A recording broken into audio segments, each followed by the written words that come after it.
मधली सुट्टी. कारण मधली सुट्टीमध्ये जर एखाद्या मित्राने डब्बा नाही आणला तर सर्वांनी मिळून एक एक घास देऊन तो डबा त्याचा पूर्ण व्हायचा. तसंच मधली सुट्टी जी आहे ती अपग्रेड होऊन आता झाली आहे लंच टाइम.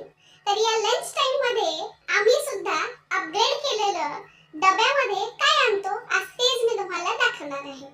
तर चला बघूया. तर सर्वात आधी सुरुवात होते मेन माणसाची, ती म्हणजे आहे आमची शानू जी आहे ब्युटी क्वीन. आता त्या ब्युटी क्वीनने काय आणलेलं आहे ते बघूया. तर इथे आम्ही आणलेली चण्याची डाळ, लोणचं आणलेले, लोणचं अगदी भाजीसारखं पण मस्त अगदी घरचं.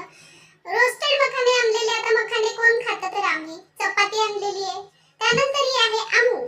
आमूनी डब्बा आणलेला नाहीये आणि साहजिकच आहे सर्व मिळून खायचं हे आधी ठरलं तरी सुद्धा आम्हाला बाहेरच खायचं.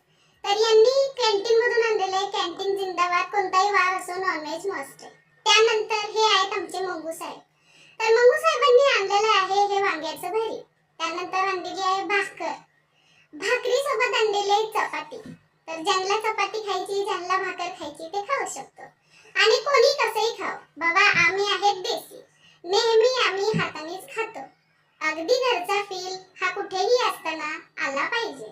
तर हे असं ही यांची बायको सुगरण असल्यामुळे डब्यात नेहमी टेस्टी जेवण, त्यामुळे काही शब्दच नाही. आता त्यानंतर आमचे आहेत हे स्नेहू मॅडम. रोजचा डबा असतोय पण आज थोडासा झाला उशीर. मग काय आमच्या आमूप्रमाणेच कॅन्टीन जिंदाबाद. आता ही आहे मी. आता कितीही कुक असलं तरी कुकला उशीर होतोच की. त्यामुळे मग आज डब्यामध्ये आणलं होतं भात, थोडंसं हे स्नॅक आणलंय.